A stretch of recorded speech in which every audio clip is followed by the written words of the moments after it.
Namaste, welcome back to Bite-Sized Bhagavad Gita with Sadhu for sadhuarts.tv. Today is chapter 8. You may have to bear with me with this chapter, the elucidation of which is a tricky one. It's very dense, and from a literary point of view, the points are a bit here and there and here and there. Okay, so we'll get through it. Chapter 8 is called Attaining the Supreme. Other translations may have different names, such as Taraka Brahma Yoga. Looking back, we can see chapters 7 through to 1. Obviously, 1 through to 7. Krishna with Arjuna on the battlefield in the midst of a ceasefire. They're discussing the nature of reality. And in fact, the process of yoga, as one comes to dissolve oneself into the whole, into the absolute. Essentially, Arjuna is facing this moral dilemma. If I'm to dissolve myself completely, where would I be able to find this point of direction? Arjuna is a very sharp shooter. And Krishna, through his grace, comes back and says, look, you just have to sort of somehow realize that I am inside you. Okay? And with that kind of faith, you can move mountains. You can do what you need to do. And then here we are when Arjuna is like, cool, but what is it that I need to do? Okay? And so then Krishna begins to talk about karma yoga. Karma yoga is in like working to fill up one's day. Working and practicing in studies, scriptural studies. And then again, the meditational aspect of yoga. So, by chapter 6, chapter 7, Arjuna sort of got this idea that all of life, it can be yoga. All of life can be yoga if one is remembering Krishna. So there's like a bit of a ladder that's been described as well. A ladder in the sense of the different rungs of progress one makes from the beginning of the process to attaining the Supreme, which is the title of chapter 8 actually. And the interesting point to bring here for you guys as a Western audience, in fact, was the detailing of the continuity of this process, the longevity necessary, and the eternality of the progress, in such a way that one begins to understand how karma is transcended while being worked upon at the same time. Karma is this huge ball we carry, almost like it's a chain. The Buddha has described the chain quite nicely, as either being gold. You can have your chain in gold or bronze or silver or iron, whatever the texture of your desire may be, colored with shame or guilt or aspiration or greed, or whatever type of thing that is keeping one here, as it were, colors the texture of experience, so to speak. There's probably not any point in talking about this really, were enough for the fact that the progress that we make at any level, anywhere, any work we do is essentially carried by Krishna. Given that we can see within Krishna what we are lacking as well, so he's the eternal companion. Krishna can also be seen as some kind of comic gizmo of sorts. Okay, and then leading up to chapter 6 and 7, Krishna begins to say, I am beyond the material world. So I have to retract that statement. Krishna being nirvasattva guna means that he's free of any type of interaction of the material world. And this is the kind of impetus that he's trying to bring Arjuna toward, like completely be free of any kind of aspiration to advance in this world. And that's a tricky thing to do, because the fruits of action are always there. And they're also quite necessary. And it does seem to be a bit of a balancing act. There does seem to be a kind of choice that has to take place. But again, like waves crashing on an ocean, drawing back the water that has just come to return to the sand with a splash,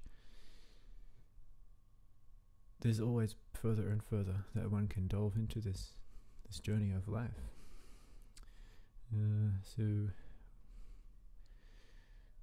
as the summary goes, by remembering Krishna in devotion throughout one's life, and especially at the time of death, one can attain to his supreme abode, beyond the material world.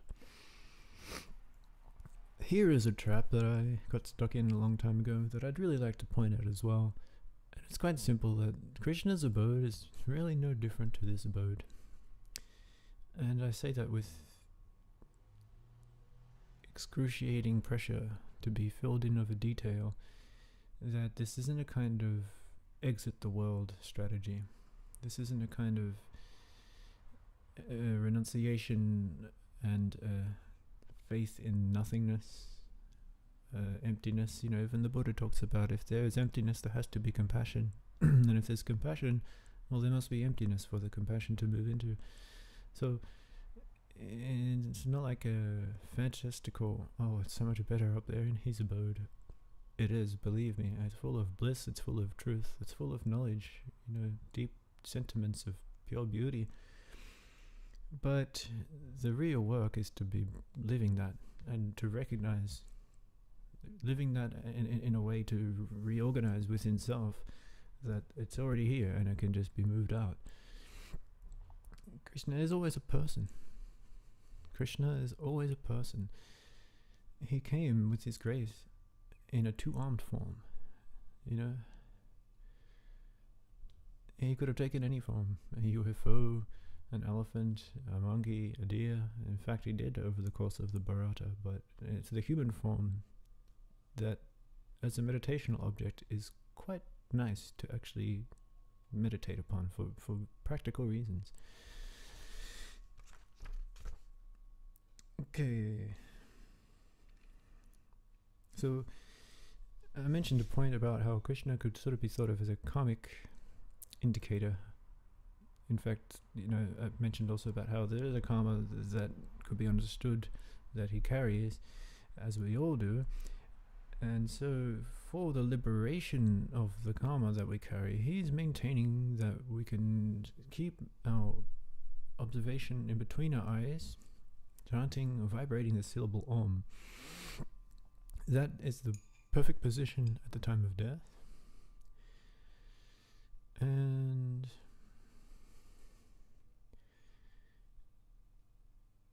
remembering a particular state of mind at that time determines the next birth. The degree to which this state of mind has a quality of truth is the strength of the thrust into the next life.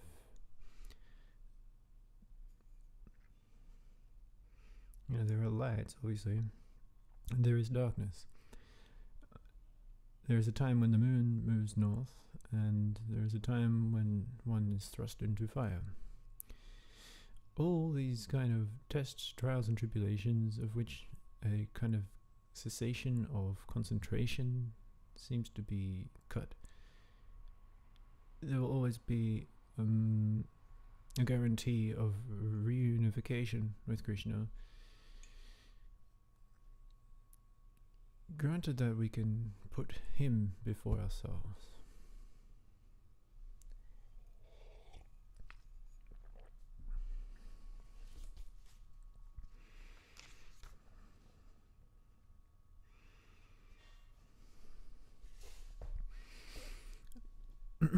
Built into the Gita, also we can understand in times of a temporal landscape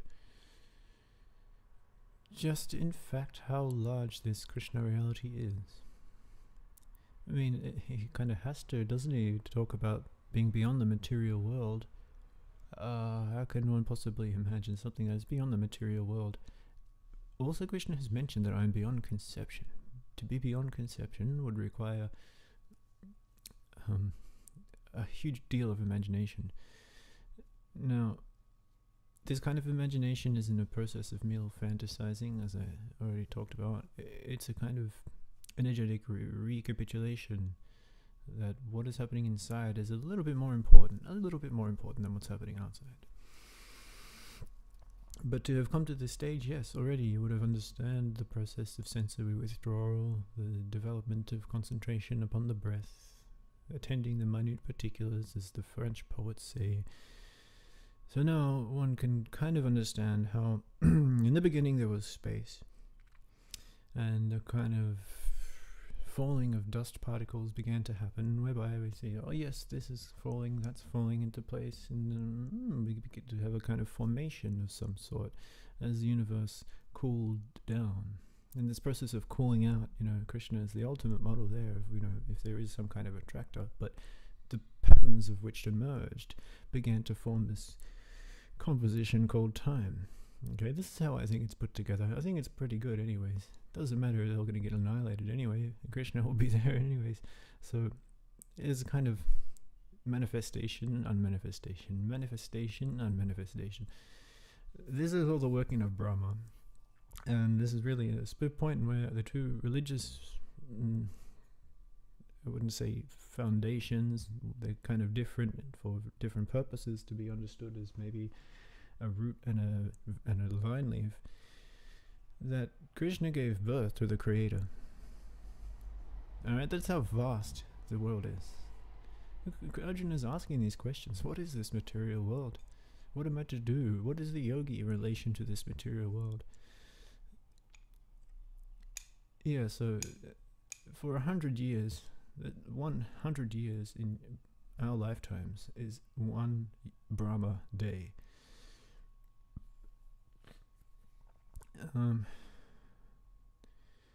So there is like a time scale beyond comprehension that we have to get jiggy with. We have to get jiggy with it for the sake of the strength of our own internal capacity as a social phenomenon. It changes with how we interact and the rapidity of our habitual nature and stuff like that. That there is an objective time that stands outside of time, of which Krishna can be understood as being beyond time. All the planets in the material world, beginning from Brahma Loka, that's where Brahma hangs out, Satya Loka, that's where the truth can be found, they're temporary. The inhabitants of these planets are always subjected to repeated birth and death, but anyone can take shelter under Krishna. Okay?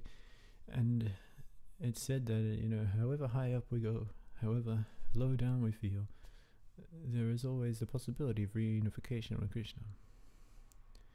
Much to one's own fate and the workings of the strange mechanism of grace, it is such a way that in time we can all get unified with Krishna once again. And so the act of Brahma creating living entities and the dissolution, much like the waves of the ocean, with the full moon, this manifestation and the cessation. It's much described as Brahma's night. At the end of Brahma's night, all living entities become manifest, with the great eastern sunrise, and then the night falls, we become unmanifest. So, I don't know if there's any point in taking a moment here to kind of capitulate this. Any striving toward understanding of an identity of our own, or something that we're aspiring toward, is really futile in the face of eternity. But the practice of yoga is like this. Would it not be for the elucidation of Krishna, who is the goal of goals of this yoga practice, we'd not be able to understand a single thing about an eternal personality, a friend of all, a well-wisher for living entities? It's good stuff, but it's beyond karma. So the more that we can remain in that kind of framework, the more that we act therefrom, as is mentioned in the Karma Sutras and the Jnana Sutras, the more strength we give to this non-visible yet non-material transcendental essence that lies within.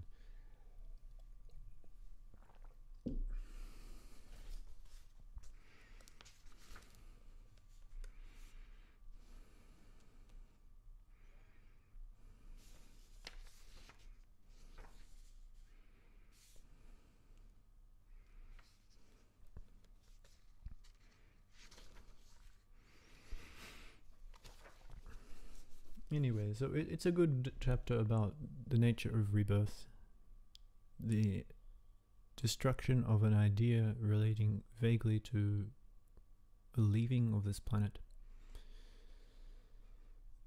and the possibility of enjoying bliss of eternal return. I will be making a series of talks probably later on about the Bodhisattva, the way of the Bodhisattva to come back and to assist material beings into the higher kingdom, or queendom as it is now plain to see.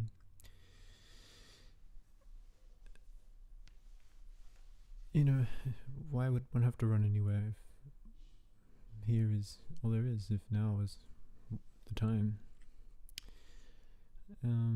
But Krishna says you can probably best enjoy it by being of service to others, by doing what you feel is joyful and showing others how, not particularly to attain the same joy that you have, but how to attain a state of joy that comes from within.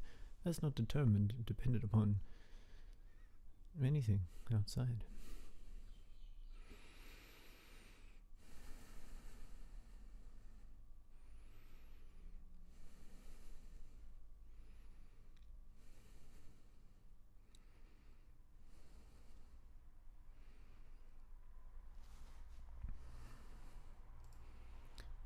Thank you. I think we can end it here. Just keep in mind that the less mental speculation goes on, the more progress one can make on the path. This is really true, because the heart doesn't need to be constantly coming up with theories. You know, Krishna, even after he talks about it, he dismisses the philosophical striving and the material strivings for possessions like watches and jewelry as exactly the same, really. So, you know, remember the Buddha just said, you know, it's quite simple. Don't worry about how the world began. Don't worry about how it's going to finish. Just remain in awareness, and perhaps Krishna will meet you there. Hari Om Tat Sat.